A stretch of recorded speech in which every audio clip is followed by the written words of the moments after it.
I grew up in a house full of women in the city of Newark, New Jersey. As a child, I remember moving around a lot until I reached the age of 9. Although my memories are somewhat vague, there are some that come to mind very vividly. One of which was the fact that we often had family gatherings at other relatives' homes.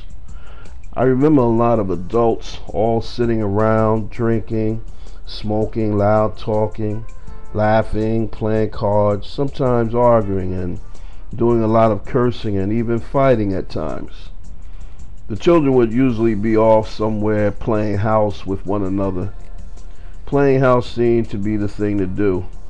In those days, we didn't have any PlayStation and Nintendo and all of the new technology that children enjoy today. But we had one another for interactive games like 1, 2, 3 Red Light, Simon Says, Hide and Go Seek, Monkey in the Middle, Spin the Bottle, a favorite because you always got the chance to kiss a girl. And last but certainly not least, the all-time favorite, House. No, not the doctor's show, but the mommy and daddy game where you always ended up kissing and smooching with some play cousin, or even a cousin, or some neighborhood cutie. At the time, it really wasn't a lot of us, but it seemed like it was. There was my Aunt Erna, my favorite out of the bunch. She had 3 sons, Channing, Zane, and Frizzell. There weren't many boys in the family then, but I always got the chance to spend the night.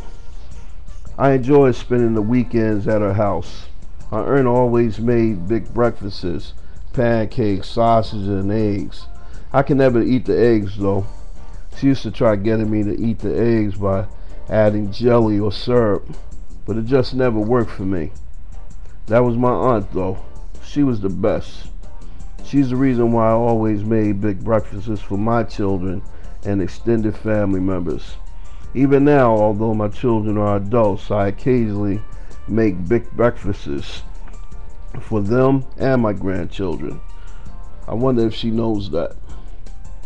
But going back a little, I also enjoy going over her house because it gave me the chance to be with the boys.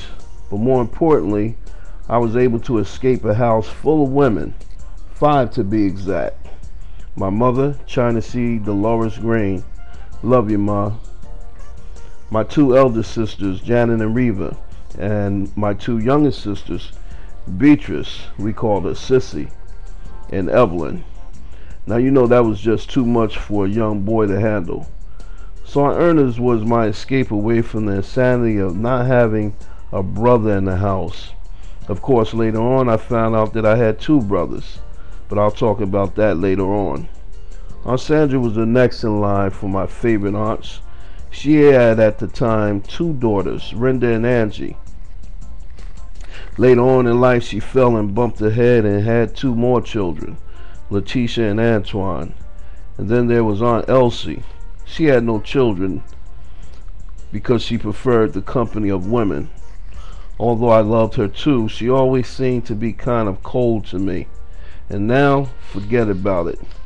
She's cold as ice. But Aunt Sandra, God bless her, she was cool.